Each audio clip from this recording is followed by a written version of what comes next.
Hey, I'm John. Welcome to the Last Tuesday Show for February 2021.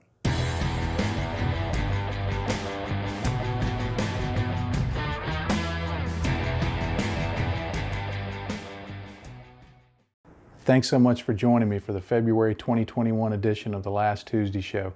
I've got some things lined up this month that I hope you're going to enjoy. It's going to be a question and answer session. It's going to be a little bit of a demo of how to apply masks to your models. Then I'm going to do a deep thoughts section, and hopefully it won't get too far off the deep end. And then, of course, there'll be this month's interview, which is with Duncan Rhodes and Roger Yates of the Duncan Rhodes Painting Academy. And I think you're really going to enjoy that interview. The first question for this month is, how do I choose a primer color? Answering that really requires asking the question, what are you going to be doing beyond that? That's the way it is with a lot of modeling things, whether it's overcoats, clear coats, undercoats. What is going to be happening afterwards? For example, if you're wanting a model to look very desaturated, very dark, lots of shadow, it's going to have darker colors on it, then maybe something that's a darker primer is going to be more helpful than something lighter. But it doesn't always have to be, for example, black primer. It can be dark purple, dark blue, dark red. Any of those things can be useful depending on what's going to go on top of it. The primer color you choose is also going to have a lot to do with how vivid or bright or desaturated or whatever the colors are. A good example of that would be, let's say you wanted to paint something yellow. And while you may not want it to be a bright lemon yellow, you definitely want it to be yellow. And you're looking for an undercoat color. Using something like a darker brown will help with that, because it will definitely give shadow and give you the opportunity to take advantage of what a dark undercoat will give you, but at the same time it's going to keep that yellow color vivid, whereas black would desaturate it a lot more and may even make it look a little greenish. Brown is going to maintain a more vivid yellow color. The same way with any of the colors. And you can use some color wheel theory in determining this, but generally, if you're wanting a more vivid color with a darker undercoat, you're going to want to go with a brown or a blue. With a lighter, if you want something that's a bit lighter, certainly white is going to be helpful in maintaining bright primary type colors where there's a lot of color saturation. But don't overlook using things like a metallic silver or yellow or orange or something like that to really help those colors that are going to go over the top. You really want to make them pop. Now, if you're running into the problem of not being able to find the primer color you want, a simple fix that I find for that quite often is that I'll use some Mr. Color lacquer paint mixed with Mr. Color leveling thinner, and quite often on most plastic that's going to act as a sufficient primer. It has just about as good of a grip as most primers, in fact better than some, and it gives you a wider choice of colors. If you're not needing the primer coat to be super bright, but you still want to have a bit of a yellow or a brown or something like that, I'll even mix some Mr. Surfacer 1000 or 1200 with some of the color so that I get the properties of a proper primer, but at the same time I get some color that's going to really help with the colors that go over the top of it. Now there's acrylic primers also that come in a wide variety of colors, and those may be useful. I know Citadel and the Army Painter make spray cans available that have a wide variety of colors, so those are always a possibility.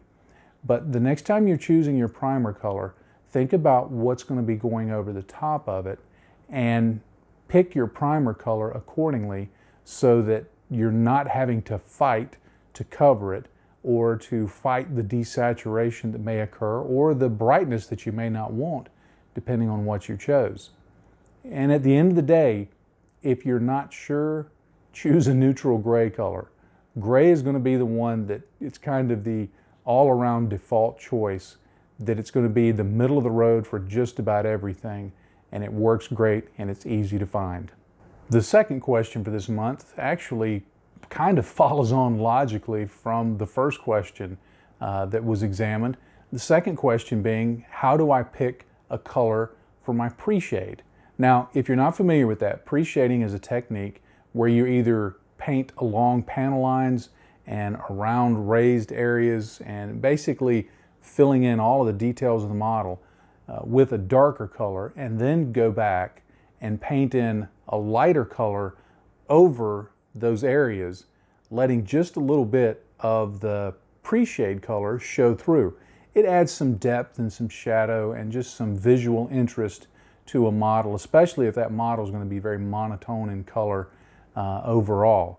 It's a technique that you see quite often on gunpla that have been airbrushed. In my aircraft building days, I saw it a lot. So it's a technique that is very widely used. Now, when it comes to picking the color, as with picking your primer color, you really have to stop and think about what is it you're trying to achieve. For example, if you're wanting to paint something with white armor, say a Gundam, and you're wanting that white armor to really pop. Well, what I often see is someone will just paint the entire the entirety of the armor pieces with black. Or maybe they'll just paint the panel lines and things like that with black. But then they spend an inordinate amount of time trying to fight painting over that black color and getting a good gradient blend between the white and the black. And to be honest, and I can't be otherwise, to be honest, I rarely see a pre-shaded model, especially when it's a lighter color, that it's not quite obvious that it's pre-shaded. In other words, the effect that I think most people are looking for when they pre-shade, very few people, in my opinion, actually achieve it, because it's so hard to get a good color gradation between that panel line that you want to be fairly dark and then out onto the flat panel of the model where you want it to be the color at full saturation. Most of the time, what you end up seeing is you see precisely where they pre-shaded, and there's very little gradation between the two. And I think part of it is because there's this, we've seen on the interwebs and in social media that, oh, to pre-shade, you have to use black. But that's just not the case. I think a better choice would be to look at the color that you're going to be using over it and then make the color choice from there. Now, what I mean by that is, for example, if you're going to use, again, we'll go with the example of white. If you're going to use white, then what I would recommend that you do is that you look for maybe a lighter gray, or maybe even a bit of a blue color, a blue-gray color. Because white, when it goes over black, becomes very desaturated. It becomes gray, and that may not be what you're looking for. But if you use, say, a blue-gray color, or I've seen some that look really good done over blue, and not necessarily navy blue, it doesn't have to be a really dark color for you to get that pre-shaded look, especially if your top layer is a very light color. So, for example, if you just used plain blue, and when you're doing the pre-shade, I'm not really a fan of pre-shading in my own work. I prefer post-shading. But what I've found is if I do use pre-shading, it's best to be a little more precise, not just blast it on there, but rather try and get right to the panel line and then try and get a little bit of a fade on either side. the more fade you get in your pre-shade, the easier it is to cover up later with the color that's going to go over the top. And if you're not having to fight the properties of that pre-shade color, you're going to have a much better result. So again, using white over a blue or white over a blue-gray is going to give that pre-shaded look, but there's going to be far less of a color transition between, say, if you had used black, and it's going to give you a much easier job when it comes to covering up the blue areas or the blue-gray areas that you don't want and getting a nice gradient between, because really what you're wanting is you're just wanting a bit of a fuzzy line in the panel line, just a bit of darkness on either side that's gradually transitioning out to your base color. That's not so severe. Because if all you're wanting is just the sharp line in the panel line, well, that's a panel line wash there. You don't need to pre-shade. But choosing a color that's going to work with whatever's going to go over the top is going to help you out. So, for example, to talk about yellow again, using a brown may be really good. Purple can be really good for yellow. If you're using green, a brown underneath, or even just a darker green can work great.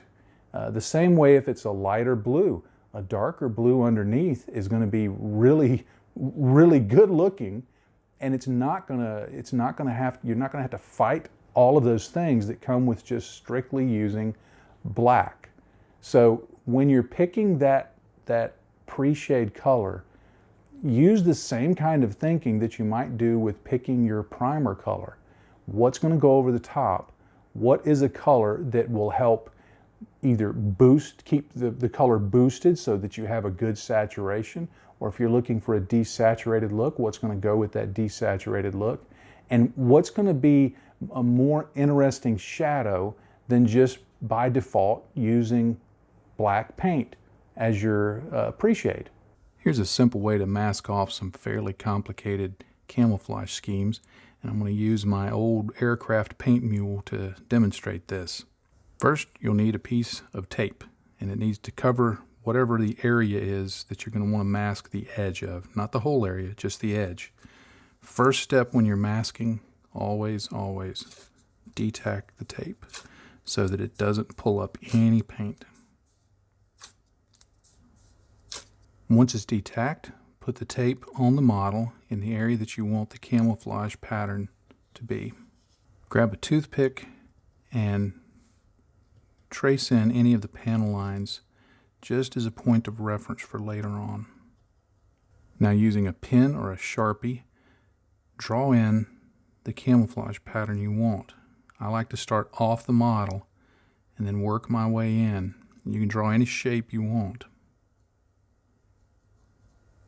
Now, on the side that's going to go back on the model when we get through cutting this apart, draw some reference lines so you'll know where to line it up. Careful not to get it actually on the model. To help me remember which side is the side I'm not going to use, sometimes I like to draw these little hatch lines just as a reminder. Now carefully pull the mask off the model. Put it on your cutting surface, and then make your cut. I like to start at one edge like this so that I don't pull the tape up, and then I just go in and I carefully cut along the line that I drew. Once I've made my cut, I go in and remove the piece of the mask that I don't want to use. Then I lift up the mask using the reference marks that I made earlier. I line it back up, then I burnish it down, and I fold the edges under so that I get a good crisp edge around the leading edge and the trailing edge, or whatever the shape of the model is that you're working on. Now for the areas that are left over, I just go in and use some other tape and mask over those. Now I just repeat the process across the model, so I would maybe do another section here, and I just continue until I get it completely done. Once I airbrush it, I can pull these masks off and I'll have a nice sharp edge. Now a couple of points to note. One, to reiterate, I really highly recommend detacking your tape before you pull it, before you put it on the model. That'll help from keep it from pulling up any kind of paint or anything like that. I don't recommend masking over decals, even with an overcoat, because you're probably going to pull them up. Do this before you do decals. I don't recommend doing this with brush painting, because quite often when you're brush painting, paint can get up under the tape no matter how good you try to burnish it down. So this works best for rattle can or airbrush. A neat effect can be achieved if the model that you have calls for it by, once you get everything masked, spraying on some chipping fluid or some hairspray, then putting your paint over, removing the mask, and then doing your chipping. And it'll really look like that second color of paint was painted over the first and that it's chipped back. Once you remove the masks, if you want a little more of a feathered edge, then take one of your colors in the camouflage scheme, thin it down, lower your air pressure on your airbrush, and just lightly spray along the edge, and that'll give a more faded appearance at the demarcation line. This method works well to extend over the top of something where you have a severe transition like this.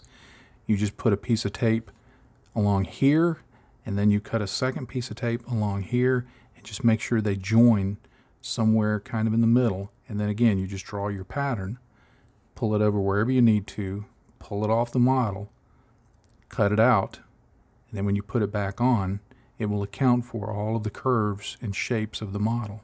It can take a little time and it requires a little patience, but it works really well to get a complicated camouflage scheme on your models. So give it a try, and hopefully this will be helpful to you. Sometimes even when we're having fun building our models, we may get to a point where we're feeling just not there. We're not really having fun in the process. It's not necessarily that there's anything bad going on within the hobby, or maybe even outside of the hobby, but maybe we've just tackled some tough projects that we've really had to slog through, and after a few of those, you can start stepping back and going, why am I doing this again? That's where I like to use what I call a relief valve build. Now, what I mean by a relief valve build is something that is a low pressure build, something that I'm not going to complicate. I'm not going to worry about, is it Canon color? Is it complicated? Does it have all of the usual things that I build into a model? For example, when I built aircraft, quite often I would be using photo etch for seat belts or resin parts for cowl covers, or really trying to dial in colors and weathering to look really realistic. I mean, I just really tried to get the models looking good. But every now and then I would go out and grab a kit from a company called Hobby Boss. They make these little 1/72 scale airplanes that are really easy to assemble. The fuselage is all one piece. There's no fuselage left and right half. You don't have to put the cockpit in. It's all just molded in one piece. The wings were either one or two parts. A few of them you just glued it onto the bottom. You glued the tail pieces on. I mean, you could literally have the model built in 5 minutes.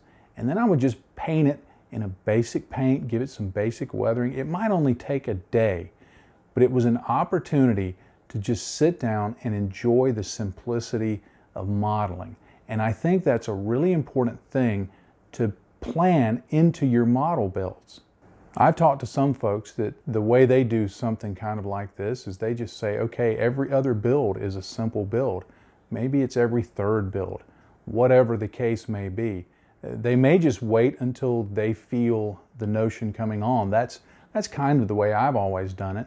When I start feeling a little burned out or feeling like, man, I'm really just having to slog through this, then I'll look for a model that's just going to be a simple model that I'm going to do some simple applications of paint and weathering on, nothing fancy.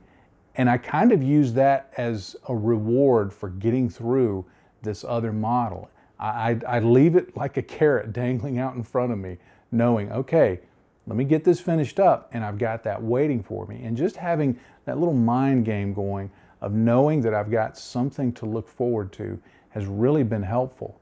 There have even been a few cases where what I would do is I would stop the model that I was working on because I was just getting so bogged down in it. And I would say, okay, I'm going to take a break for 2 days and I'm going to work on just this model. And I'm not going to do anything fancy to it. I might brush paint it. I might not even, say if it's an HG gunpla, I might not even paint it or weather it.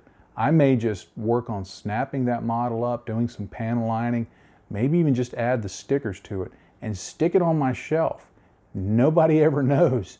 I just do it as a way to kind of get refocused on the things that maybe had been getting a little out of focus.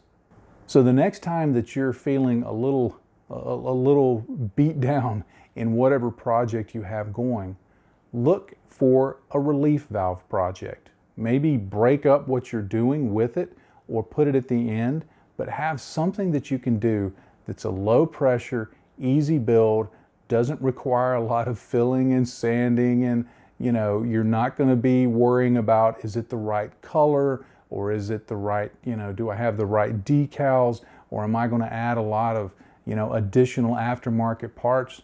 Just find some simple plastic, put it together and paint it and enjoy the model like we did as a kid. You'd be surprised at how refreshing it can be and give you new eyes to tackle that next, more complicated project. Well, I am so excited to bring you this month's interview. I had so much fun doing this interview. It was just a great time, and I hope you're going to enjoy it. This month, I interviewed Duncan Rhodes and Roger Yates from the Duncan Rhodes Painting Academy.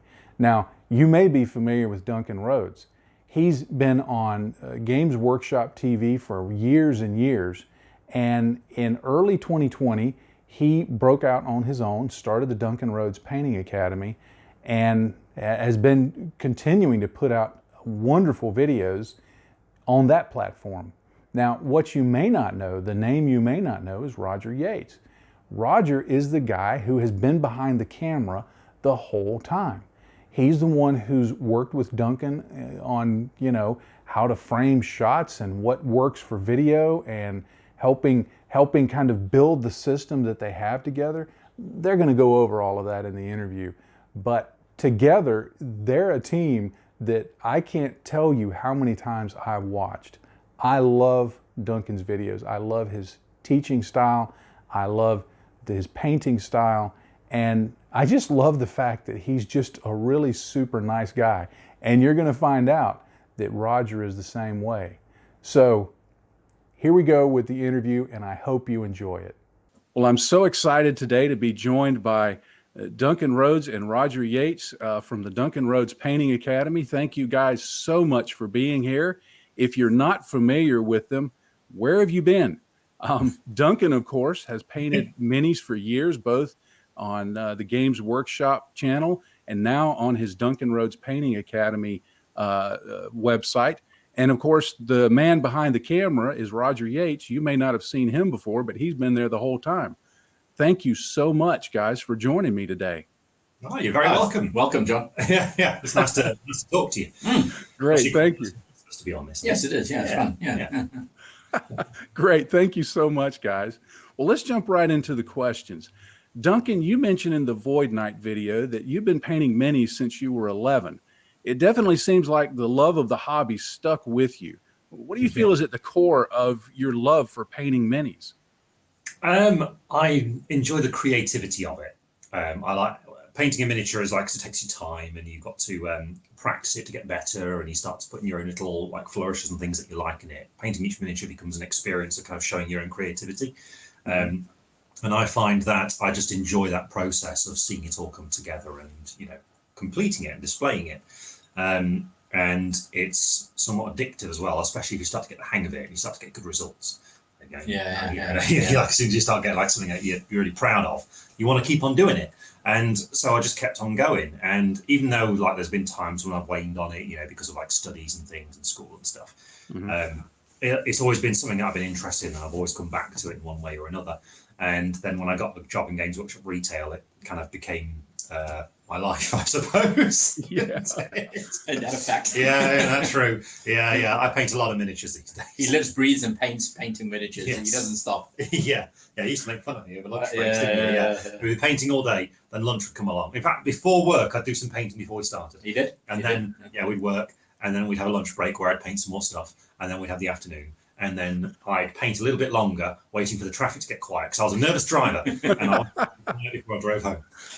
And then you painted home. Right? Yeah, I would. Yeah. That's right. Romans. Yes, Romans. Yeah. Well, that's kind of cool to know that it's not just something you do for the camera, that you truly enjoy it. That's really cool to know. Oh yeah. Well, all the time. And I mean, like I was joking about Romans. It'd be like my own hobby is what I do for these breaks, and that would often be like historicals or something like that. It usually be something different from what it was that we were doing for actual work. So this way I kind of break it up a little bit. Yeah. And it's different techniques in that too, wasn't it? Yeah, that's right. You're going for a different appearance on things. Yeah. Well, Roger, we don't get to hear of your painting journey often. Is this something you've been doing since your youth, or did you pick it up later? No, I picked it up later. So I immigrated from South Africa to the United Kingdom, and I just literally come off the plane, and I walked past the Games Workshop store, and I looked at the miniatures, and I thought, oh, this is pretty good. And they had literally a help wanted sign on the door. So it's like, I need a job. So I went in and I spoke to the guy, and they said, oh, they're looking for people in the warehouse. So I was like, okay, cool. I'll go work in the warehouse. I don't mind. That's money coming in. I needed. I was thinking of moving down to London or something. And that was it. I worked in the warehouse, and I was like, and I love science fiction and fantasy and things like that. Star Wars and Lord of the Rings, Hobbits. I loved all those as kids and stuff. Uh-huh. And then I got into the workshop, and I just loved it. And I stayed for nearly 20 years. I just love being around all that stuff, and then you pick it up as you go along, because you can't help but get infected with the passion that people have for it over there, and you pick it up and go, this is really good. And of course, you're around it all the time, you see it all the time, you get to see new releases coming out, so you get excited for that. And that was always the danger, wasn't it? Just getting too excited for a new release coming out. Yeah. Oh, I'm going to do that. Never finishing anything. Because the new shiny thing would come along, and you're like, oh, look at that, Yeah. That was it, And then, I don't paint as much as I used to because of what we're doing now. It takes up quite a lot of that time. But, I like... Well, some good armies. You did that great big Goblin Town. Goblin Town, built a big Goblin Town. There was a White Dwarf, so I was quite happy with that. Mm-hmm. Did can't have too many goblins, don't you? Can't have too many goblins. You can't have too many goblins. I remember Sylvaneth. Yeah, you did a Sylvaneth army. Full Sylvaneth army, And you pick out random models that you liked, like you did Knight, didn't you? And some Custodies and like these. Yeah. Odds and ends. And sometimes just an escape, really. You know what I mean? You just go sit quietly and just sit and paint and listen to some music or whatever. Yeah. I think one day you're going to paint Lord of the Rings characters. I think so. I can see you doing a fellowship or something. Yeah, Goblin, Gandalf and Cart. That's my favorite. I think I've got to get it. So you have a common story to a lot of us. You were walking by a Warhammer store and you fell in and you just never came back out, right? Absolutely. Yeah. Plastic cracker, don't they? Yes. Well, the oldest video I've found of you, Duncan, the oldest one I could find on YouTube goes back to November 2013. Were the two of you working together then on that video? Yes. So it's been, go ahead. And before that, because we did the DVD. The DVD, which was what, 2012, 2011? Something like that, They had a paint book they released, Yeah, when the Citadel range got updated, they did a book coming out with it, and that was around the time the TV studio was built. We were still building it, paint was still drying on the wall. And I mean, Roger Yates told you about the genesis of the idea of that, but he wanted to put a DVD with it to explain how to use the stuff. And I had a free schedule, so I got dragged into it, but it was kind of your vision, wasn't it? For a while. No, not for the painting video. The DVD was something that they wanted to do. They had a TV studio. They were like, oh, let's make a DVD. We can put it in the back of the book, and we can people will love it and all that. So the paint was literally still drying on the wall. We're still unboxing the cameras to figure it out, and it's like, we need to make a DVD. A DVD. Yeah. I didn't make a DVD. What? I still like VHS, And yes, we had to figure it all out, and we had to have it in 7 languages, and it had to be an hour and a half long, and it was talk about being thrown in the deep end, because I hadn't done television for quite a while, and to come back in and then relearn all the technology and update yourself on everything, and then figure out something that we had never seen done before. And, you know, and it was a big learning curve, but through that, I got to meet Duncan. We became really good friends through that. So yeah. Very similar idea as to what we wanted to get out. And we did that, and you know, I'm embarrassed of it now. It's not aged really well, but it was the genesis of an idea to start doing painting videos a while later. Remember the pendulum? Yeah. So Dunk used to. One of the big problems we had was he'd sit and paint, but he'd lean in too far, and his head would come into camera. So we literally hung a pendulum down there. So if his forehead touched it, he knew he had to stop. Yeah. You know, so we trained him up. Yeah. And that then came back because, like, even now, like, every now and then I drift in a shot outside, but it like sort of trains you to paint from a distance. How about that? That's interesting. Well, that kind of gets to the next couple of questions I was going to ask, which is, it sounds like y'all just kind of had to make it up as you went along early on and figure out what worked for you. Roger, had you done video work prior to this? Yes, I had. My degree was in filmmaking and television production.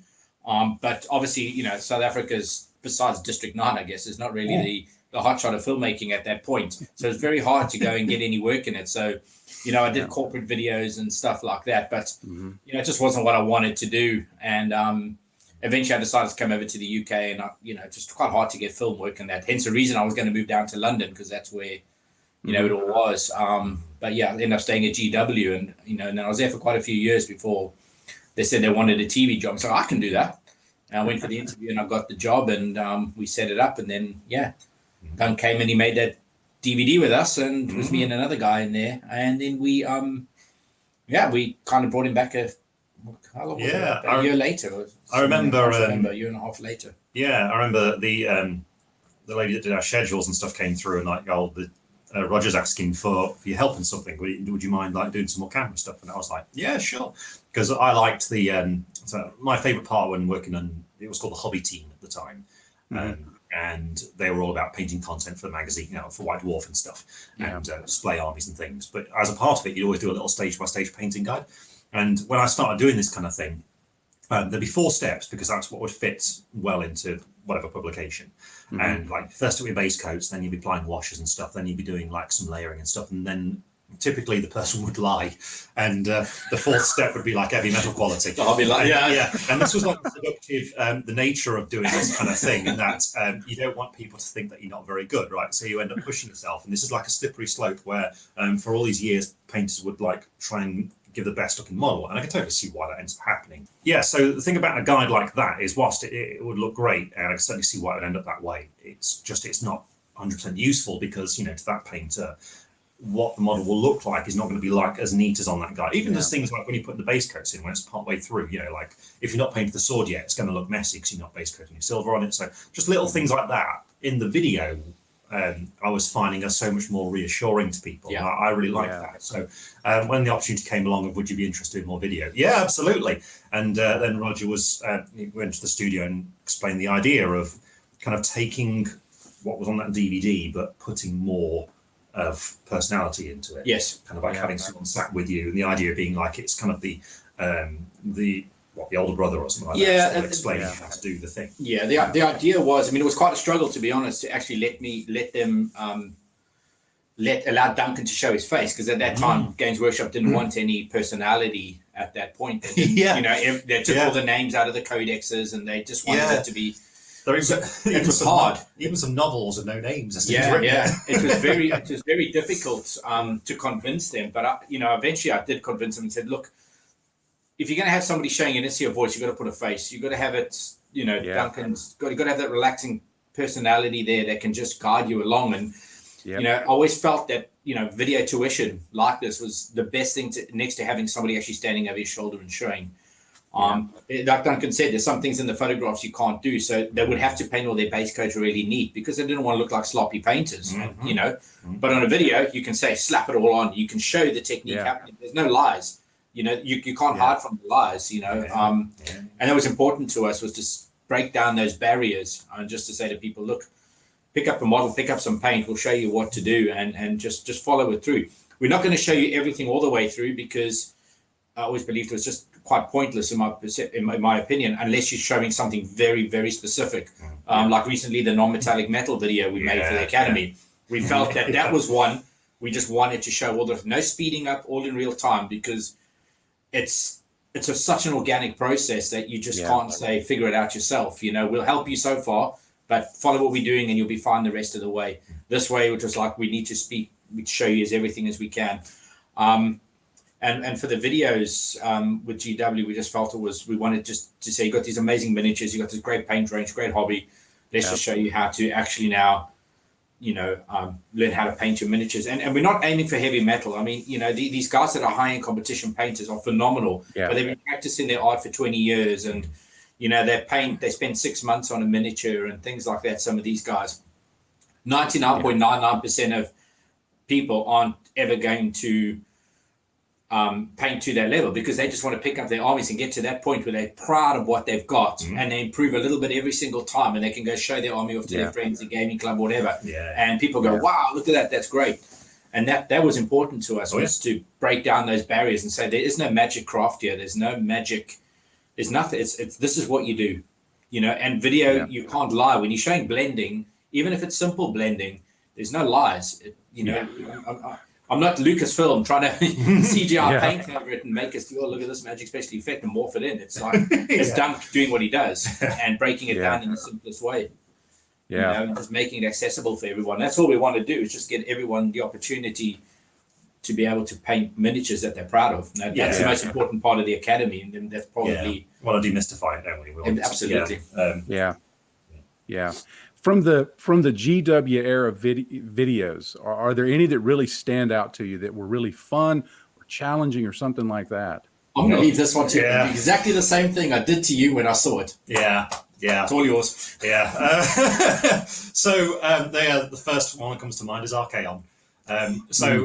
Where the TV studio was at the time, was kind of the camera studio was like built around it, and so you'd end up walking through the camera studio all the time. The photography studio. That's right. And so they have all the models in, take photos of the books, and Games Workshop's lead time going out of creating product goes out for years, and normally every metal will have finished painting the figure that's going to go into a book around about a year before it comes out. So you'd see things like up to a year in advance. And so for all that time, we saw Archaon there, and he was enormous, just on this tray, huge, surrounded by all these Chaos Warriors and things. Beautifully painted. Yeah, absolutely. And I remember, it appeared, and Roger came into the studio. Duncan, you got to come take a look at this. This is an amazing model. And so he brought me out, and we stood there looking at it, just in silence. And then he says, "You got to paint that. Good luck." Pats me on the back and walks off. And I'm like, it would have been around the time when. So I think Age of Sigmar had just come out then, hadn't it? Or it was a little bit before Age of Sigmar came out. I can't remember. Must have been before, I think. Yeah, I can't remember now. Up until that point, like some of the bigger things we painted was stuff like the Magath, the Magath Lord guy, and the Bloodthirster and Nagash, of course. So this was a serious step up in terms of how intimidating the model looks. But that was kind of it is my job of getting something like that. That looks terrifying. It's a lot of money. It's scared of messing it up. So how do you do it? And often it's just a case of putting that first color on. But back then, luckily, they'd give me a separate one which I could work out by kind of putting together and deciding the sub assemblies, and then start working out. And I'd paint random bits of it to work it out. It took us a long time to film that as well. Yeah, it did. It was 3 weeks, wasn't it? I think it was 3 weeks of filming to do that. Oh wow! Wow! And it was our longest video for GW. Oh yeah, it's like an hour and a half long, isn't it? Yeah, but full on. I mean, we're much more efficient now. Over the years, we've got better and better, so we're very quick at doing it. So I mean, I wonder how long it takes to do now. Yeah, it'll be interesting. But we got a big miniature coming soon. We do. Yeah, we're going to find out. It's fine. Techless, everyone. Yeah, we're planning on doing techless. Oh boy, he looks fragile. Which was voted for by the Academy members, wasn't it? Yeah. So we've found these big models are always kind of like the things that would stand out. Like we consider them to be sort of showstoppers. So back at Games Workshop, it's all those big miniatures that are the ones that come to mind. So it's people like Nagash and also the Great and Clean One, and all these sort of things, these big figures. I suppose the Warlord Titan as well from Titanicus, and because they're so expensive that people are scared of messing them up, understandably. Absolutely, So we think for us, the target for us is things that are difficult to paint, I think is what I'd say, but look amazing, people want to do. Yeah, but break them down so that they're achievable for everybody.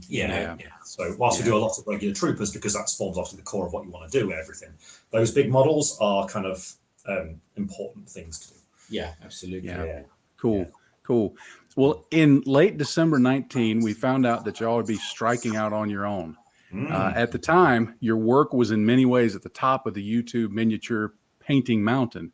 Was that a difficult decision to come to strike out on your own? Yeah. Yes, it was. It's terrifying, wasn't it? Yeah. But so Roger and I, like I was saying, we've been working together for a long, long time, and I know like a dream of Roger's had always been to go and do his own thing, his own business, and I always liked the idea, but felt like it was unachievable. And we were just discussing it one day, and kind of realised that we were in a position where we had the know-how, we had the money, we had the experience, we had the audience. So all these things are kind of in place that if anyone's ever going to have a go at doing something like it, we had like the opportunity there on a tray for us. And so we decided that if we, it was one of those things that if you never do it, you'll never know. And so it might have crashed and burned, or we just didn't know. But our attitude towards it, John, to be honest, was we're going to give it a go. Life's about giving things a go, and that. And sometimes they work, sometimes they don't. But what you don't want to do is one day be sitting on your veranda out there in your rocking chair going, if only I tried this, with regret. So we figured it was the time, and something we really wanted to do. We were obviously restricted at Games Workshop or what we could do. But once we were free, we could, there's a lot of restrictions that were placed on us, as you can probably tell in the videos that were released. But what it does is the freedom allowed us to show and break down what we wanted to do, what we felt we really wanted to show. And it was just became like a, let's give this a go. If it fails, well, we've tried. No one can ever say we didn't try, and we didn't put our money where our mouth was. And it was, the community were great. They rallied around us. So some people were a bit surprised, I think. But yes, I think so. But I mean, it's at the end of the day, it worked, and we're very proud of the academy. It's kind of what we wanted to do, and we're proud of where it is. And especially all the people like yourself and that have subscribed to it and stuff like that. It means a lot. It's quite hard to explain how much it means to us, but it's just that belief and support. And we just hope we try and we release content every week, and we try and make it worth that small little bit amount of money that people pay. But it's been a great adventure, I think. Cool. Nerve-wracking, but good. Now you launched the academy right about the time that all the COVID lockdowns were starting to happen. you probably had to think, oh, this was great timing. Do you think it hurt, or did having a captive audience maybe help in the launch?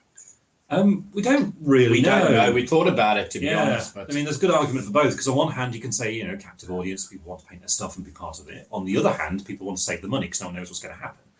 So we just don't know.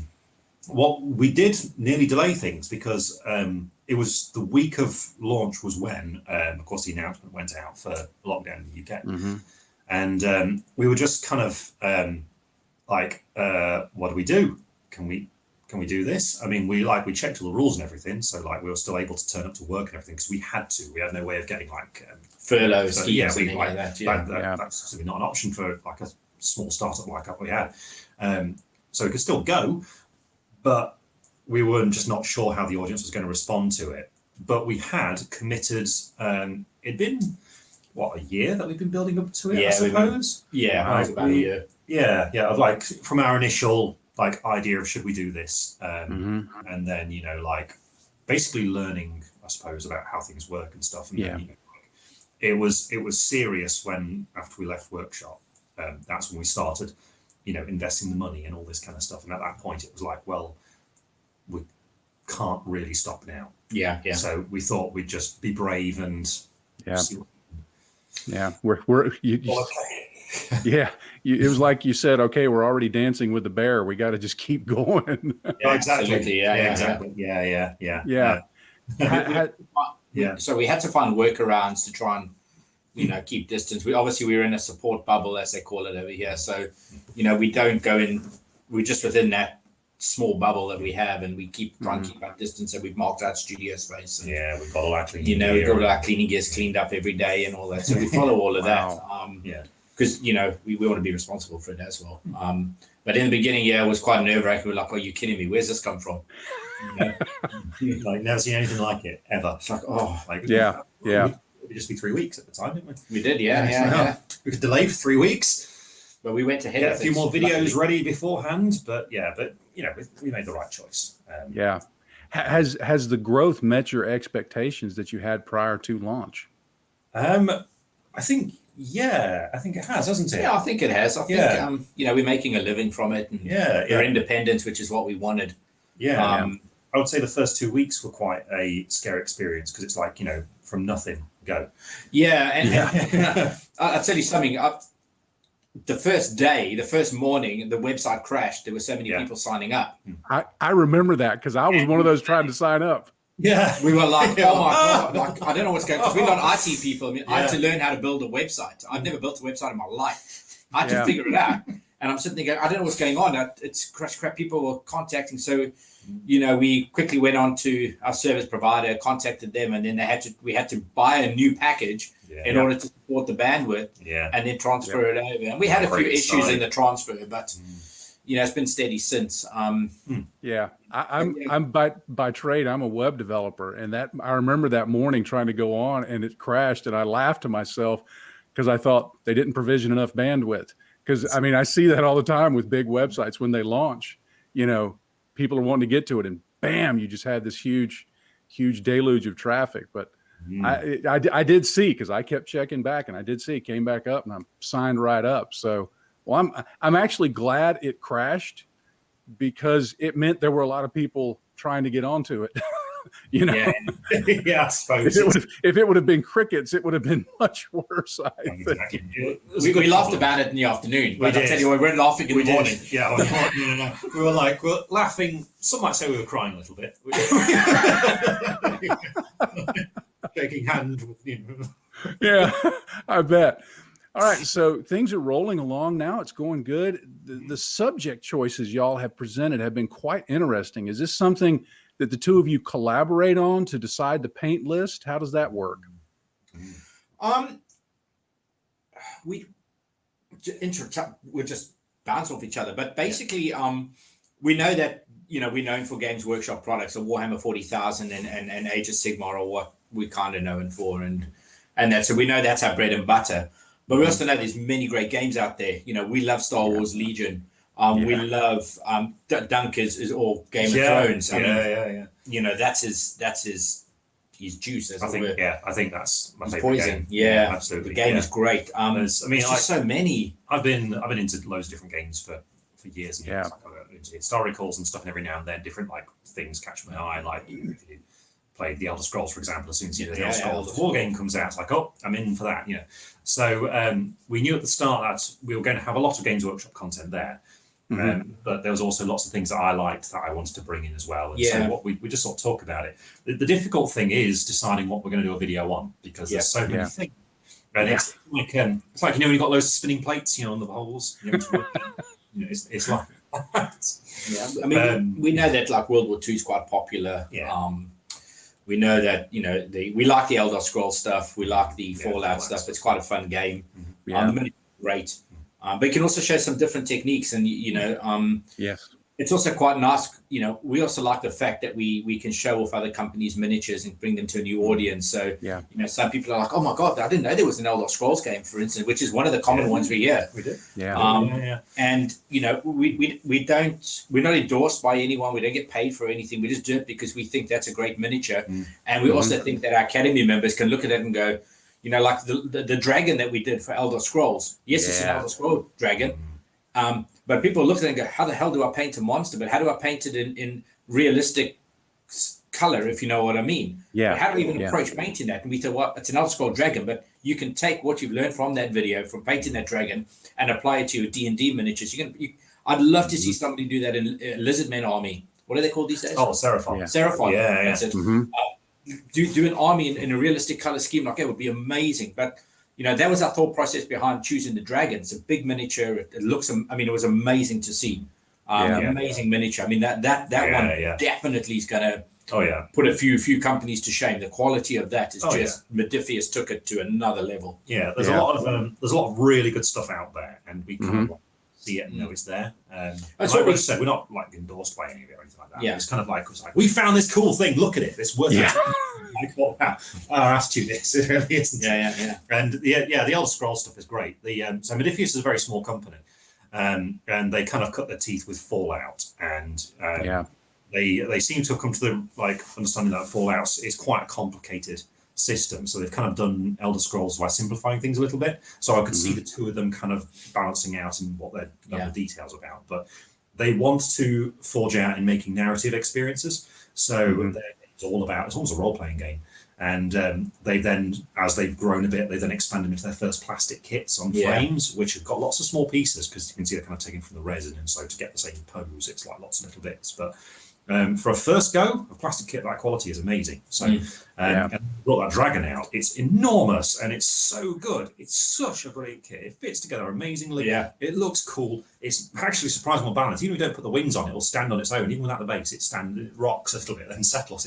It's quite an incredible model. Cool. So it's great to have the opportunity to take these things and show people, and basically sort of like, this is worth your time looking at this stuff. Do that. Talking about the dragon, for me, I mean, I've seen miniatures for 20 years. I've seen some of the best around. Very rare that I actually look at a miniature and go, that's phenomenal. And that dragon for me was just like jaw dropping. It was so sharp. It was just wow. It was really good. Yeah, really fun to paint. It was a great video to watch. I really enjoyed watching you paint that. That was very cool to see how that came together. Well, I loved another video I loved that you've done recently was the one titled 6 Things I Wish I Knew When I Started Painting. Oh, yeah. Which showed the Void Knight you painted when you were 11. Yes. And then you did the follow-up, painting one today. That must have been quite a bit of fun to revisit that whole Void Knight painting. Yeah, it was. Yeah. It was very strange to go back to it. Yeah, you said it was. Yeah, very weird experience. There's something. It's when I do the yellow chevrons on the shoulder, and it's that combined with the white and the black. There's just something about it that makes me remember all these thoughts and feelings and things from at that time when I was first getting into it. And reminded me of I built a little oil refinery bit of scenery because all I had was a box of 6 Space Marines, and then my dad got me a box of 5 Khorne Berserkers. I painted them all, and because I finished painting everything, I was like, I need to make something else. So I got this piece of wood and like hardboard kind of wood, and I toilet rolls and things like that to make this oil refinery and stuff. And I was playing Warhammer on it and things like that. It's just making me think of all these things, and like, oh man, so many like good experiences all related to this war game. I suppose that goes back to why I've stuck with it for so long. It's just like it just feels really nice to express it in that way. Yeah. One of the things I really appreciate about the work you do is the use of more common paints, brushes, and other products. I'm guessing that's a deliberate effort to make it as open and accessible as possible for most people. 100%, yeah. We generally stick to Games Workshop paints and Games Workshop models because we kind of figure that people will have those together. But the paint collections always diversify into different brands as you go along, and so we kind of we want to suggest ones that are good products, really. Absolutely. Kind of show them, and but we at the same time we don't want to make it like exclusively that thing. So that's why we have like a comparison chart on the site and things. So so you can use whatever you've got. But we want it to be easy to access things, not like really high-end, super expensive things. And you certainly can go for those, but you don't need the highest-end brushes to get a good result. You just need a good brush. And there's a whole host of ones that are good out there, like we found with the regiment brush, actually, haven't we? Excalibur. Yeah, Excalibur. Yeah. So I got so we got army paints regiment brushes. I found that they're just really good size for so many things. And you get slight variations naturally on a brush. So like whenever you're going to buy new brushes, it's best to do it in person if you can, so you can check, see which ones you want. Yeah. And I found that the regiment, there was one that we got that was like a little bit narrower than the bristles on the other ones, like less bristles in it or whatever, but it was still the same size. And it looked like it was kind of like the ugly duckling of the bunch, because at in the ferrule where it meets the handle, there's like a few random bristles sticking out and stuff, so it looks really weird and scruffy. But it's amazing. It holds a point like nothing else, but also could cover large areas. And I've been using this brush for entire miniature. Like in my own Elder Scrolls collection, there's miniatures that I've painted everything, including the eyes, using just this one brush. That brush should be £100 worth of value in that brush. It is like, I put it on a stand at night. Yeah. I'll admit the first time I was very excited when the Painting Academy opened up, and the first time in a video you said, I'm using this Army Painter Regiment brush. It was like, he's not using something GW. He's not. It was kind of this exciting, rebellious moment, And I actually went out and bought a couple of those regiment brushes, and that's become my go-to brush for most painting, because they're affordable. They do what they're supposed to do, and they're great brushes. Yeah. Another aspect I appreciate, Duncan, is your teaching style. I recall a story you told in an interview. I don't remember who it was that conducted it, but of an experience going into a gaming store as a youngster and feeling a bit intimidated by some answers to your painting questions. But it seems like that has had a positive effect on how you teach, more of a calm, reassuring approach that invites viewers into the hobby. That must be really important for you to have that. Oh, yeah. I think it's funny how just little events can determine so much value. But I was a very shy and introverted kid. I was really, really shy. So for me, just to talk to a staff member, hurdle to jump over. And just like what I wanted to know was, I had a Rhino tank, and the old ones from second edition, so it has those little engine grills in the front and back. And I wanted to know how the one in the cabinet had the texture picked out on it, because I couldn't get that on mine. And it was the response to that was kind of like, idiot, why are you asking that of me? Because I believe the guy had aspirations to become a high-end painter. And I just kind of felt really small from that response, and it was like, and I then didn't ask any more questions for literally years. It wasn't until I started working in retail. I kind of figured things out on my own, but it wasn't until I started working in retail that I would talk to people, who would actually explain to me what to do. And then suddenly I came on leaps and bounds super quickly. But I hate gatekeeping when it comes to this sort of stuff. I firmly believe that anyone, if they want to have a go at painting a miniature, they've got the rights to be explained, how to do it, because it's only a good thing if more people are doing it. Absolutely. Any sort of elitism I always find really... You've never felt comfortable with that ever? No, not at all. I find it kind of distasteful, really, in every aspect, in everything, really. If you want someone wants to get into something, it's like, welcome in. It's like, it's a good thing. It's like, spread the enjoyment on.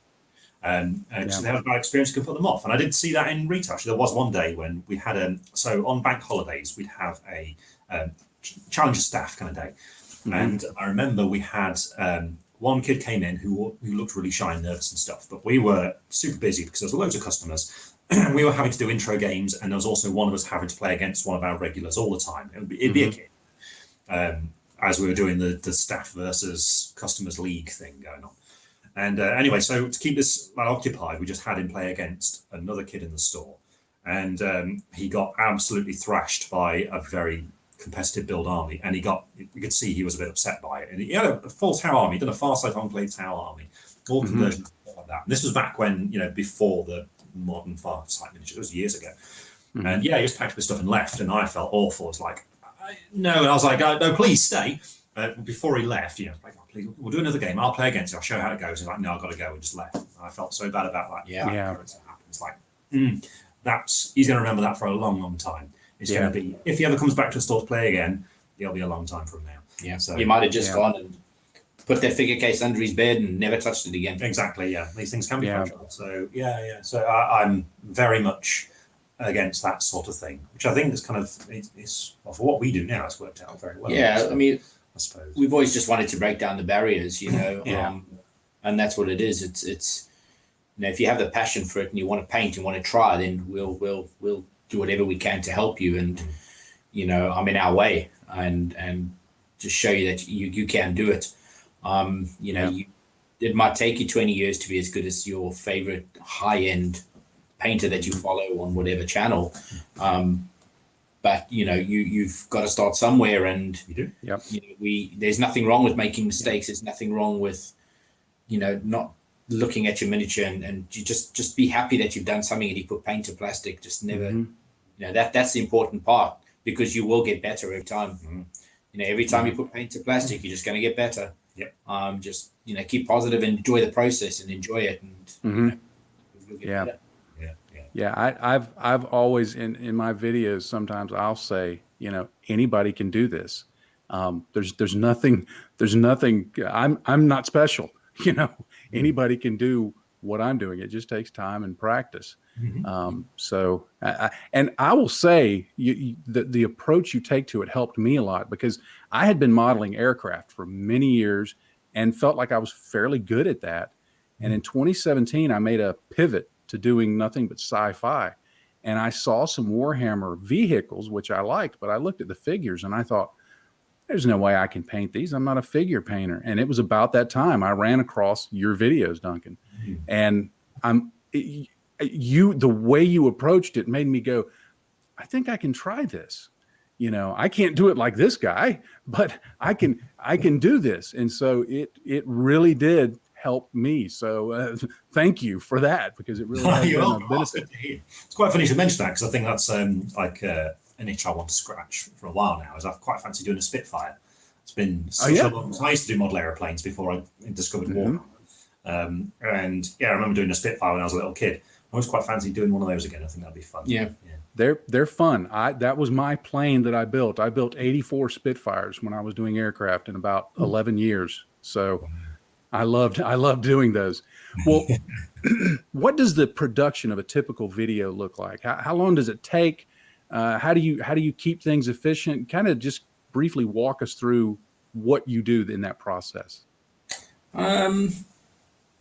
It's quite hard. It's just become such an organic process. We don't even need to talk to each other about it. We've been doing it so long.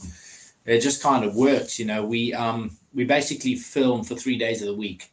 We do all the filming that, and then, Dunk will go back to his place, and then I'll edit and plan next week or do whatever we need to do. Dunk will then break down his script, as it were. And we don't even use a script. It's just like, these are the stages I want to do the paints in. Yeah. Used to be a script. Used to be very detailed, the sorts of it, right? Nowadays it's just a list of paints. A list of paints. So we know unless there's something a bit unusual in there as a reminder.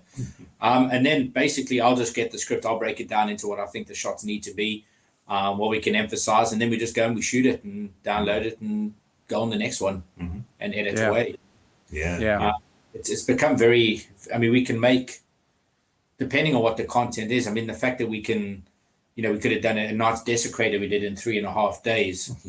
And that's a massive model, lots of intricate detail. It was something we wouldn't have been able to do, 4 or 5 years before that. It would have taken us twice as long, but we've just got so much more efficient at it, and we know exactly what we're doing with it now, so we can, make it. And the challenge does come, and it's quite fun for us when we do something a bit different, like the non-metallic metal video. Was like, all right, how do we show this differently? So, I was a bit worried with the white background with the silver show up against. It's like, I'm going to stick my Duveton behind and then see what that does, just to make it pop and stand out. And how do we film it live so that it's, because obviously using the cameras we use, they can only film for half an hour at a time before they cut out, and you got to go again because we use DSLRs. So, you got to time, how do we get that break from there and all of that kind of stuff. So that's always fun challenge. And sometimes, it can be quite difficult. We battle through. We do. But those ones are fun because they're kind of challenging. The other ones are we're very well rehearsed. It's a well-oiled machine. Yeah. It was one day we shot 2 videos in a day, didn't we? We did, yeah. Quite proud of that one. Wow. Nothing went wrong. It was a long day, but we did it. It's we were tired afterwards, but we just went through and did it. Cool. Yeah, I guess with having worked together so long, it is just, Duncan, you know what to do. You sit down and you start painting, and Roger, you film it. There's a beautiful simplicity to it.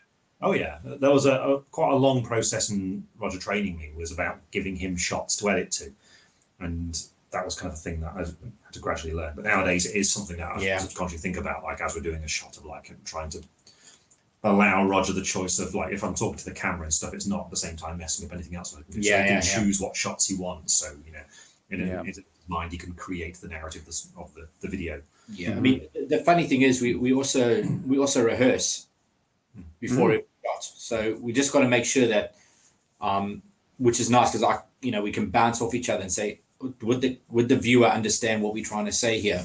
Yeah. Is it clear enough? Is it, are we just don't, we don't want to just sit there and go, next, add this paint like this. Next to this, next to this. We don't want to, we want to try, and everything that comes out has to be a learning process as much as possible. Like if we're doing a whole base coat sequence, it's obvious we're not going to show the base coat the whole way. We'll show maybe 2 or 3 of it so you can get an idea. And then we say you paint it in exactly the same way. So all you're doing is blocking out a color. And then when we come to do a wash, it's like, okay, now we'll show the full sequence, because we also understand that it might be the first video people have ever watched painting. So we always try and take that approach with it, because you just don't know. So we just kind of break it down into stages like that. But we do practice every shot. That's cool to know. I love knowing those background details. Well, I've really appreciated the touches of humors that have been added into your videos. I remember the one where you were drinking from the paint water cup. That was hysterical. Sitting in the cold and making the 2 thin coats joke. Sitting in front of the store with Peachy, that was funny. Yes. The wonderful Star Wars references in your more recent Obi-Wan Kenobi video. How's the response been to that? Is that something you're planning building into more videos? Yeah, well, we don't want it to get in the way of the tuition, do we? Yeah, it's a very fine line job between entertainment and tuition. Yeah.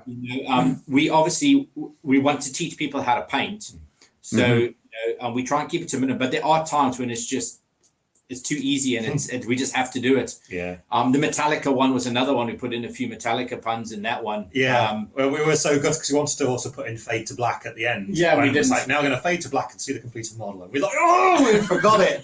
No, of course, the Star Wars one that we regret not putting in, and we don't know how we missed it, because we quote it all the time as "I have the high ground."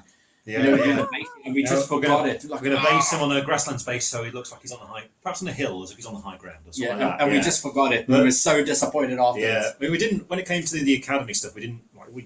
Years ago, we'd wanted to put puns into a video, but at the time we couldn't really get away with it. Time then at workshop. But when we were doing Obi-Wan, we picked him because it was May the 4th, and we knew that video was going to come out. So we wanted to start. And so when we started doing the intro, I just started saying some Obi-Wan quotes. We had the sword on the back wall, didn't we? We did, yeah. We were like, could we replace that with a lightsaber? One of those like glowy lightsabers you can get. But the non-annoyingly, so we couldn't quite do that. Yeah. We just ended up starting saying more. And we're like, let's see how many we can fit into the video. And we think people liked it because no one expected it. Because when I was watching it, I was listening along like I normally do, and then I heard that and I stopped. I'm like, wait, did I just hear that? And I rolled it back, and I'm like, oh, this is great. And then my ear was tuned to it, and every one of them came up. I'm like, oh, this is awesome. This is awesome. So that's definitely fun. Like that, we want it to be very subtle. Yeah. Just say it as if you're just talking normally, and then see how many people get it. And we often throw a few things in here, around like that, don't we? Yeah, that's right. Like Darth Maul, we did a different approach, just at the very end saying, he wants to do something, but basically didn't say anything in the movie. So, we've got some other ideas of different ones. That we do. But we don't want to do it all the time. So like when it turns up, we'll put one in there very early on, so people go, this is one of those videos. And you can see how Yeah. Well, what are some minis that you've wished you could paint, but time or availability just hasn't made it possible? Is there a line of minis you were wishing someone would produce? Of wishing that, I suppose there are 2 questions there. I think for models that we'd like to paint, we haven't had the time yet. We're constantly struggling with that because we want to fill out all the sections. So I'd like to do more Napoleonic things for our historical section and some more ancients as well. And we want to do like the American Civil War of Independence, English. There's loads of different things. And I mean, for Warhammer, which is kind of like it's the most popular thing, so we're sort of used to doing the things. But it'd be nice to pick out some of the bigger monsters. Yeah, I mean, I think one of the regrets we have is we never got around, and even in our GW days, was to paint that amazing Chaos Lord on that, the one of that dragonish. It sounds like Cracker-Drak, doesn't it? Yeah, it does. I don't know what you mean. Yeah, the one that's in the Start Collecting set. It's like a big axe and he's pointing with a sword. And we look at that, and that'll be great. The Star Drake is another one, that's never got around to do. Yeah. I mean, I'd love to do Gilliman. Robuta Gilliman. Love to do a tutorial on him. But it's that balance. It's like he was released a few years ago. How many people who bought him have painted, would people be interested in that? So, but again, if the Academy guys, if you guys on the Academy want us to paint it, by all means, I'll nip out to the shop and go buy it, and bring it back and we'll paint it, you know, because absolutely, I think with things like that, there's a lot of great techniques in stuff like that, because the arm is so intricate, you know, people don't know what do you paint first, the gold or the blue, and blah, blah, blah. Might be a good one to do, you know. We only have it briefly at GW. Yeah. We really saw it, I think. It's always a balance, because we've got to produce the content that people want to see. And you know, at the same time, there's like our own interests and things like, oh, we really like that. But you've got to ask yourself, like, do people want to see that? Like, so, for example, recently I've been painting some miniatures from Crocodile Games. I've been it's called War Gods of Olympus. It's basically, if you imagine Warhammer Fantasy, but set in ancient Greece, that's sort of what figures are like and stuff. And I'd like to do a video on one of those models just because I like them. But the question is, does anyone want to see it? So, because if we do that, that could be, instead of us painting, say, for example, a Blade Angel's Death Company, Space Marine, which probably more people are going to want to see. So it's difficult to find that. But at the same time, you can't ignore those other things, because there are people who are on the site who want to watch Ice and Fire tutorials, for example. So, you know, we've got to do so which we have some great stuff planned. We do. Yeah, it's been a bit of a run up to the next wave of releases, and as those happen, we're going to do some of those things. Yeah, because there's some incredible stuff coming out. Cool. So and as for you know, making other lines of things, I think there's lots out there we just don't realise. I mean, I think there was. I'm not sure if it ever came out. There was an Assassin's Creed one, which I always thought was kind of interesting. But yeah, like I'd like to see my favourite movies and video games turned into war games. And Roger, you pointed out something that I've thought about and is interesting, is that sometimes you can take something that may be older or more popular and go, well, what techniques can we work in and still be able to, you know, we can make this valuable content, but we can do something that we really want to do, because that is a challenge. I guess that would be tough because there's so many choices. Yeah, I mean, one of the things we've learned is that over the years of doing all this is what customers like to consume and what they like to watch when it comes to painting tutorials. Some people like to watch a painting tutorial just to learn a new technique. Other people like to literally specifically how to paint that miniature.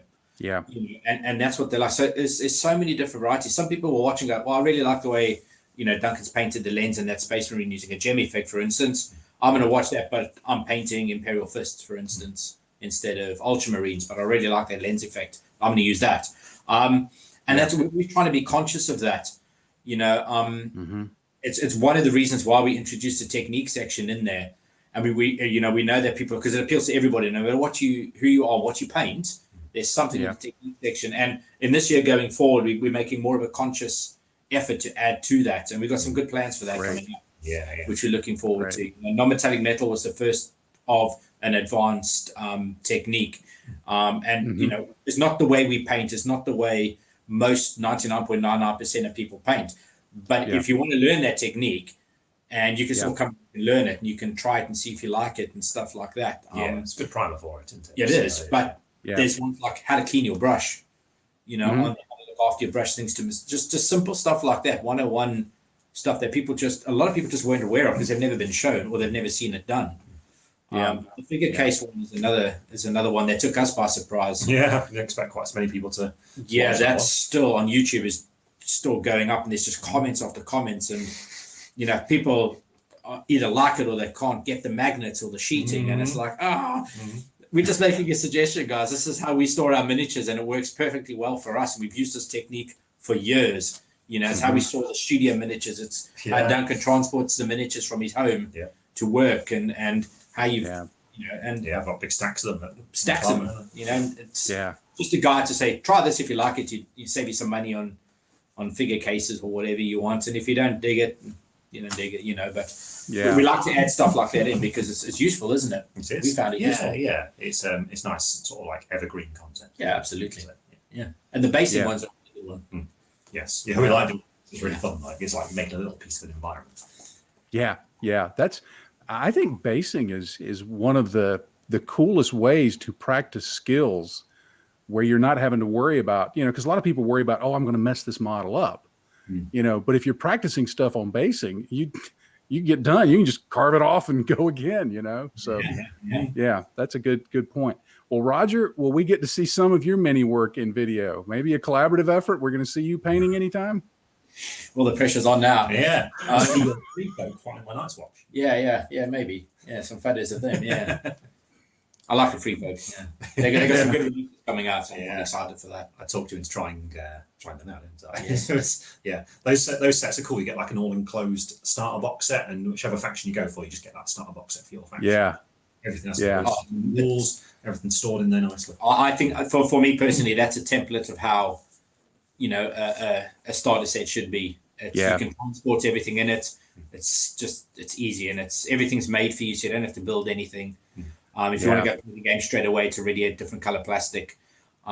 Sure, some of the troops, you know, choices all look the same, but you know, you're going to start somewhere. Yeah, as a horde, it's fine. But change the color of the hair and stuff like that, and immediately, you know, their silhouette gets lost in color, and they look different on the tabletop, and it looks good. But yeah, I was really surprised at the quality of that, of the packaging and how they box it all. I mean, Cool Mini or not, Simon, whatever they're called these days, did a great job on that. You know, kudos to them. Mm-hmm. Yeah.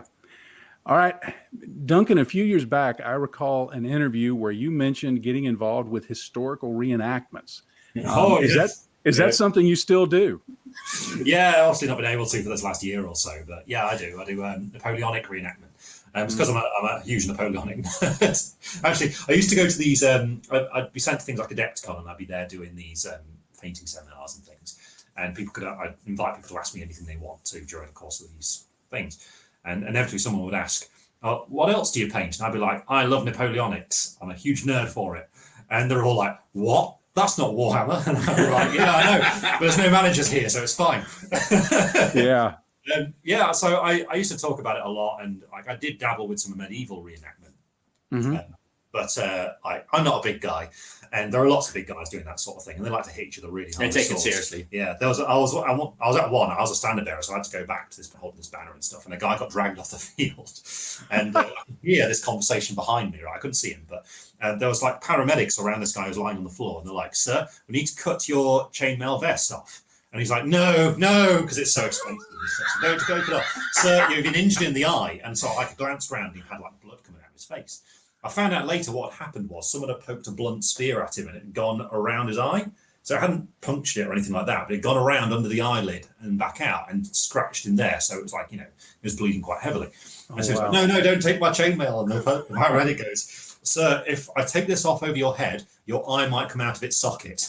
I was like, "Don't think I'm going to take this up." Don't think this is for me. So so I left that. But I liked the idea, like what I needed was a hobby that wasn't gaming stuff, because we were doing so much painting, so much work there. I just get out there. So I was like, talking about ideas, and my girlfriend was like, "You keep going about Napoleonics, why don't you do that reenactment?" And I was like, "All right, I'll look into it." So I sent a message, and what are the odds? So there's like an overarching organization called the Napoleonic Association in the UK for the events. And when you send a message to them on Facebook, the lady who answers it she said to me, "Oh, what side do you want to be on?" And I was like, "Oh, I prefer the French uniform. I think I'd like to try French. I don't know any French, though. Is that a problem?" She's like, "No, don't worry about it. We'll teach you what you need to know. That's okay. By the way, do you work at Games Workshop?" And I was like, "Yeah." It's like, "Oh, my husband does. He works in the trade office." Oh, okay. So turns out they're just down the road from where the studio is. So I like these people who had all this, like their house is full of all reenactment gear. So I was able just to buy everything I needed, like so easily. Because when you buy this stuff, you have to get it like secondhand or made for you or whatever. And they had everything. And I fluked everything working. I even so to have a firing musket, you got to have a shotgun license. So in the UK, you got to apply for all this kind of stuff. And I went through the process.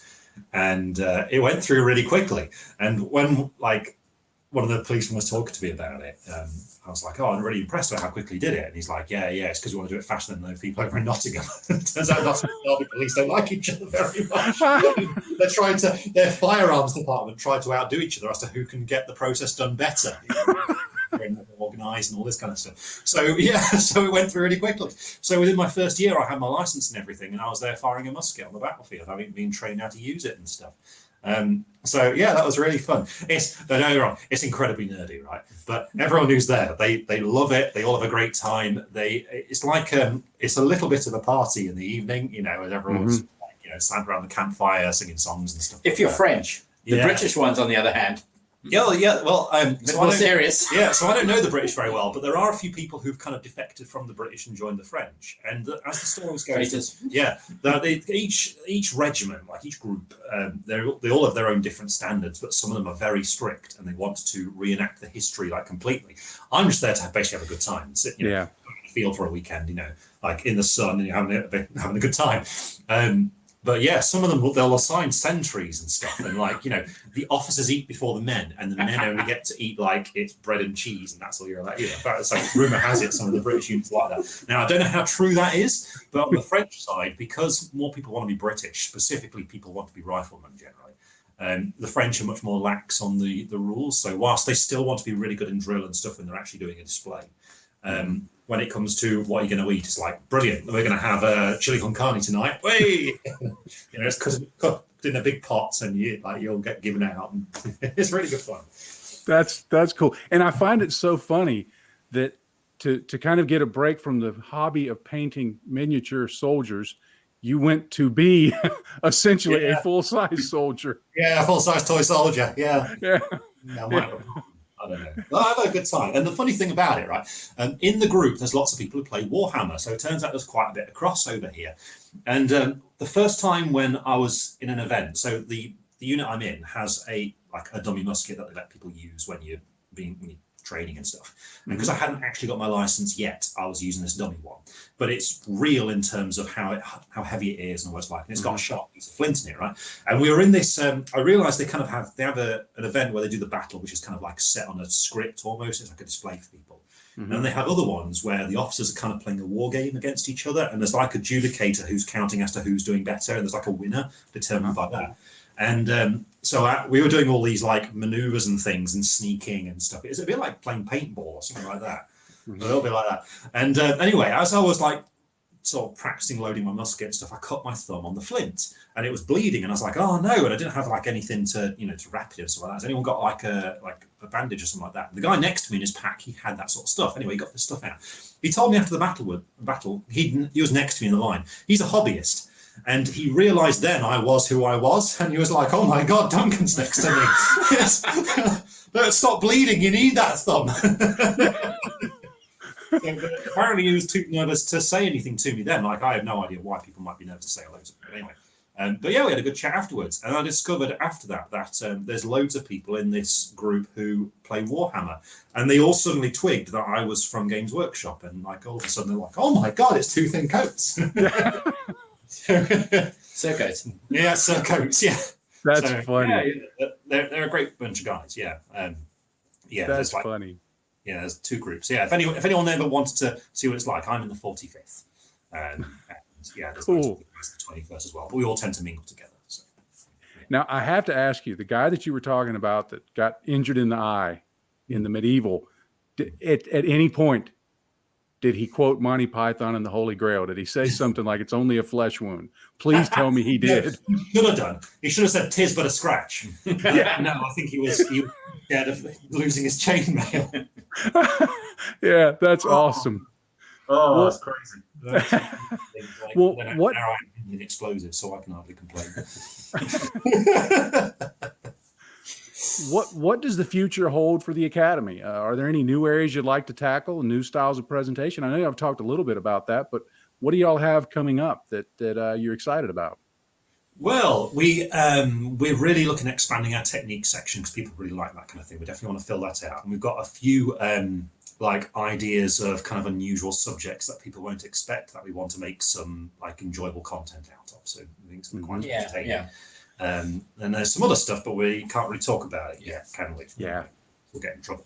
But yeah, there's some quite exciting announcements going to happen in the next, over the next few months, I would assume. Yeah. Cool. Yeah. Well, that's good to know. That's good to know. Well, thank you both so much for taking this time to talk with me. It has been a pleasure. I have really enjoyed this. And I know the viewers are also enjoying this. So thank you very much. There are going to be links down below to the Duncan Rhodes Painting Academy in the description. I am a member of that. I've been a member from about day one when the server actually got back online. And it's worth it. If you've ever questioned, well, is this something that, I can see a few on YouTube The Duncan Rhodes Painting Academy, in my opinion, is worth it. The videos that you get on there exclusively are great. There is a forum there where you can talk to other people about mini painting. You can interact with Duncan and Roger there. So it is truly worth every penny of it. So be sure and check that out. Guys, thank you so much. I am so very grateful. Thank you, John. Thank you very much. Well, I can say I've enjoyed every interview I've done for the last Tuesday show episodes over the last 6 or 8 months. Every one of them has been great. But interviewing Duncan and Roger was really special. It was just a fun conversation. It was like 3 friends sitting around, just drinking some coffee, talking about models. I really, really enjoyed that and want to thank Duncan and Roger for letting me have some time to talk with them. What a wonderful bit of fun that was. Now there's links down below to the Duncan Rhodes Painting Academy. Please go check that out. It is really worth the money. It's not a whole lot of money, but you get a whole lot of value out of it. You not only get the painting videos and the technique videos, but there's a forum there that's very helpful with some very good painters who like talking about painting. And that's what the focus is. So it's a really great community and it's some really great videos. And Duncan and Roger are just a couple of great guys. And so I really think you ought to go check them out. Well, thank you so much for joining me for this February 2021 edition of the Last Tuesday Show. I am so grateful you watched this, especially if you're watching at this point. I'm grateful for the kind comments you leave and the encouragement to just continue doing this show. It's good to know that people enjoy it and that they find it helpful. There'll be links down below to everything I've talked about. There's going to be links to the Duncan Rhodes Painting Academy. There's links to my social media. There's, of course, a subscribe button down over here, I think, if I'm pointing in the right direction, that you can subscribe to this channel. And please hit the little bell icon so you'll know when I have new videos that come out. And be sure and like this video and leave a comment. It really helps me, not only just to get some feedback, which I always love, but it helps me grow the channel. And I'm really trying to do that. So I would appreciate your help in that area. There's also links down below to my Patreon campaign. If you would like to support the work that I do, please check out what I have available on Patreon. And if you're already a Patreon supporter, thank you so much. I couldn't do what I do without you. I just couldn't afford to build things at the pace that I do, getting the models and the paints and the equipment that I have, if it weren't for you. So thank you so very much for your support. With all that being said, I'll leave you with one final thought, as I always like to do. In this hobby, if you're not having fun, you're doing it wrong. Happy day to you, friends. Bye-bye.